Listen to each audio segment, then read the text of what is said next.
lo que equivale a una persona menos. Ser uno menos significa la pérdida de un individuo en la superficie del planeta. Nosotros, los asesinos en serie, somos sus descendientes, sus cónyuges.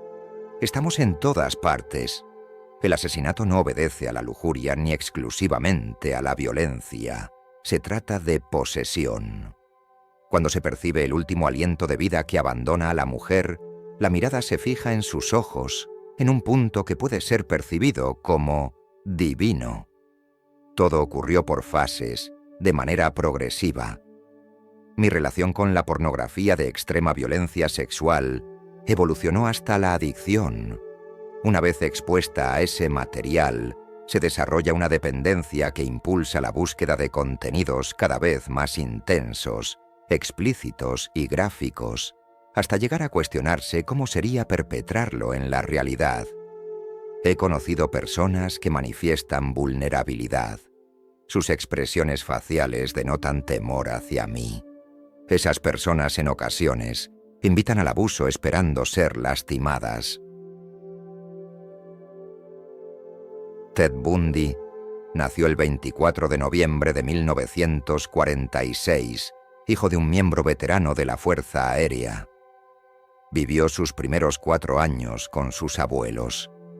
Declaró que su abuelo torturaba animales y que, además, poseía una extensa colección de pornografía. Su primo y él la observaban durante horas. También afirmó que su abuela ingresaba con frecuencia en hospitales debido a episodios depresivos. Su tía recuerda un suceso aterrador con Ted. Se acostó en su parcela para dormir una siesta y al despertar se encontró rodeada de cuchillos. El pequeño de 3 años había colocado las armas al pie de la cama y sonreía. Desde entonces percibió en él algo perturbador. Se le describe como una persona tímida, infantil, aplicada y con buen rendimiento académico. Estudió psicología y derecho. Trabajó en diversos lugares, aunque mostró inestabilidad laboral y no permanecía por mucho tiempo. Desde la infancia sintió atracción por la mutilación y el fetichismo, además de consumir todo tipo de películas pornográficas. Antes de iniciar su serie de asesinatos, cometió robos en viviendas y comercios, particularmente mientras se hallaba ebrio. El 4 de enero de 1974, forzó la entrada al cuarto de Johnny N., de 18 años. Sin pensarlo, la golpeó con una palanca metálica y en medio de su excitación y descontrol, la violó utilizando una pata de cama.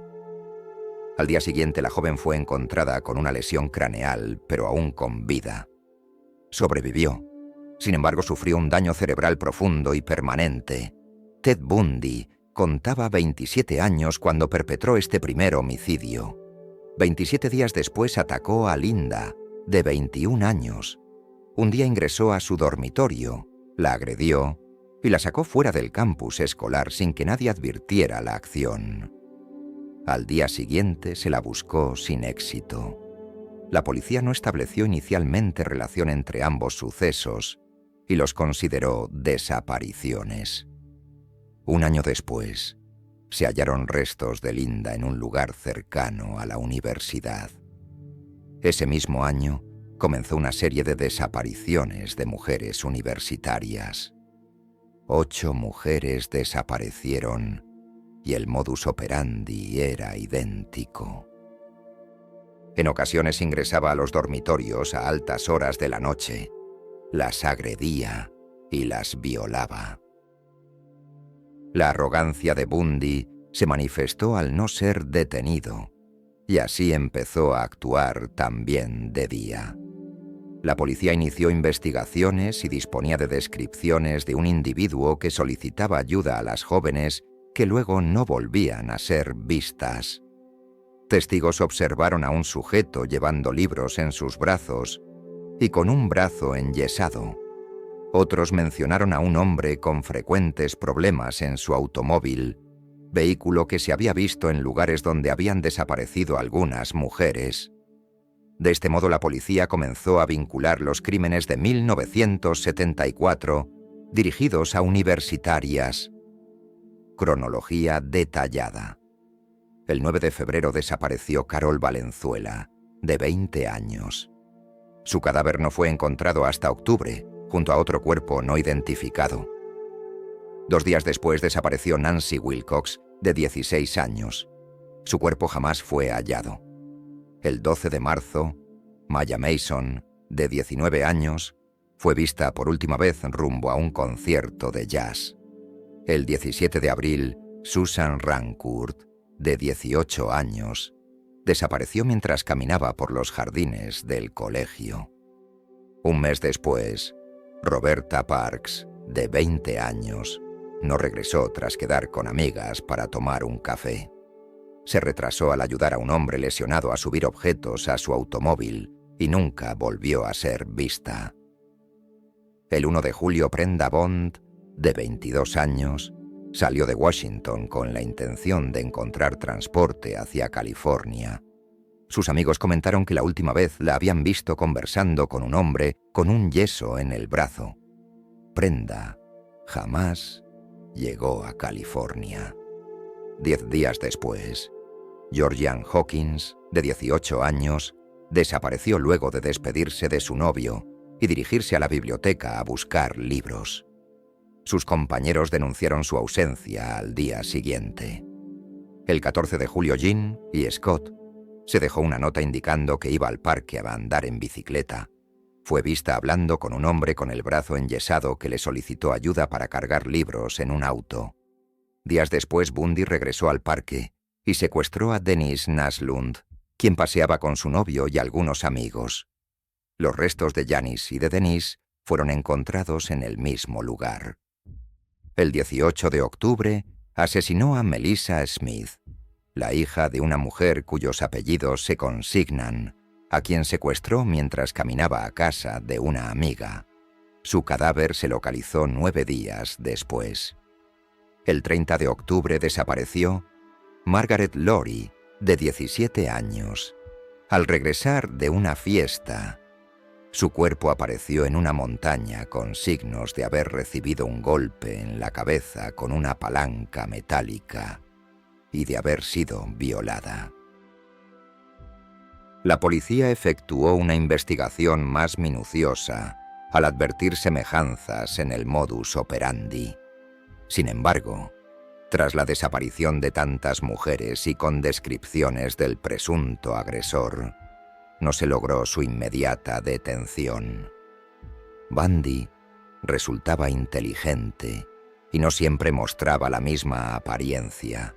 Alteraba su aspecto físico, dejaba crecer barba y bigote, cambiaba el peinado, se afeitaba o modificaba su residencia para no ser descubierto. El 8 de noviembre de ese mismo año, atacó de nuevo. Se aproximó a una joven llamada Carol Daronch, haciéndose pasar por oficial de policía, y la informó de un supuesto intento de robo de su automóvil. Ella aceptó subir al vehículo de Bundy con el pretexto de acudir a la comisaría. Él extrajo una pistola y esposó una de sus manos, pero Carol lo golpeó y logró escapar. En la comisaría relató lo ocurrido y ofreció una descripción que permitió elaborar un retrato hablado del agresor. Esa misma noche, impulsado por ansias de placer y satisfacción, Bundy merodeó por las calles y abordó a una joven llamada Thelma Ann, de 17 años, subiéndola a su automóvil y llevándosela. Sus padres denunciaron su desaparición. La policía no la halló, aunque se encontraron unas llaves de esposas que coincidían con las utilizadas en el ataque a Carol Daronch. La directora de la obra en la que Thelma había participado relató que un sujeto le había pedido acompañarla al estacionamiento para identificar un vehículo. Ella se negó. Un mes después de tales hechos, un hombre informó a la policía que la noche en que Thelma desapareció, Habían visto a un individuo salir precipitadamente en un coche blanco desde el estacionamiento de la escuela. Transcurrido aproximadamente un mes, desapareció otra joven, esta vez en Colorado, Karen Campbell, de 23 años, que se alojaba en un hotel. A media mañana se reportó la ausencia a la policía y casi un mes después, su cuerpo fue hallado a varios kilómetros del hotel. Se hallaron indicios de violación y contusiones en todo el cuerpo, pero no se encontró evidencia del agresor. El 1 de marzo se descubrió un cráneo en una zona boscosa. Pertenecía a Brenda Bowlby. La policía efectuó una búsqueda exhaustiva en el área y 3 días después se localizaron fragmentos de los cuerpos de Blindaje y Susan Rand, junto con Roberta Parks y Donna Mason. A pesar de esos hallazgos, las detenciones no se concretaron. 15 días más tarde fue secuestrada Julie Conant, de 26 años. Su cadáver jamás fue hallado. El 6 de abril, tras una discusión con su esposo Dennis Polly Verso, de 25 años, ella viajó a visitar a sus padres en Colorado y no regresó ni llegó a la vivienda familiar. 9 días después desapareció Melanie Cole, de 18 años, cuando regresaba del instituto. Días más tarde un obrero halló su cadáver. La joven había sido brutalmente golpeada. Presentaba traumatismos craneales, las manos atadas a la espalda y una funda de almohada colocada sobre el cuello. El 1 de julio, Lee Robertson, de 24 años, decidió emprender un viaje por el país. Sus amigos no se alarmaron por su ausencia. Sin embargo, su cuerpo fue descubierto en el pozo de una mina próximo a Colorado. La difusión de la noticia sobre mujeres desaparecidas y del retrato hablado del sospechoso permitió que una amiga de May Anders, entonces no identificada como de Bund, lo reconociera de inmediato y avisara de forma anónima a la policía. A pesar de que se le entregaron fotografías, las autoridades descartaron ese indicio para concentrarse en otros informes. El modus operandi de Bundy consistían en desplazarse de un lugar a otro para impedir que la policía asentara patrones. No obstante, el 16 de agosto de 1975, un patrullero detuvo un automóvil blanco para verificar la matrícula. El sospechoso intentó huir, pero fue capturado poco después. En el vehículo se encontraron una palanca de metal, esposas, cintas y otros objetos que desencadenaron la investigación. El 23 de febrero de 1976 se inició el juicio contra Ted Bundy por secuestro agravado. Tenía 29 años al presentarse en la sala. Mostró confianza en que no existían pruebas contundentes en su contra. Fue condenado a 15 años de prisión con posibilidad de libertad condicional.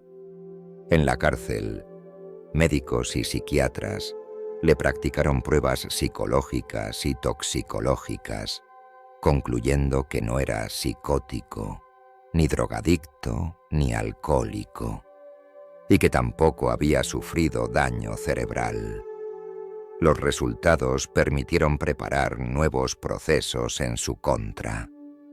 Los peritajes sobre el automóvil determinaron que las muestras de cabello halladas correspondían a Melissa Smith y Carrie Camber.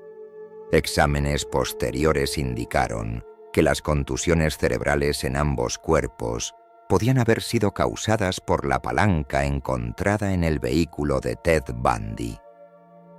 Durante el segundo juicio, Bundy despidió a sus abogados y optó por defenderse personalmente. Por tal motivo se le autorizó el acceso a la biblioteca de la corte. Un día, saltó por la ventana de dicha biblioteca y se lesionó un tobillo. Evadió a la policía durante 6 días y fue capturado cuando intentó robar un automóvil.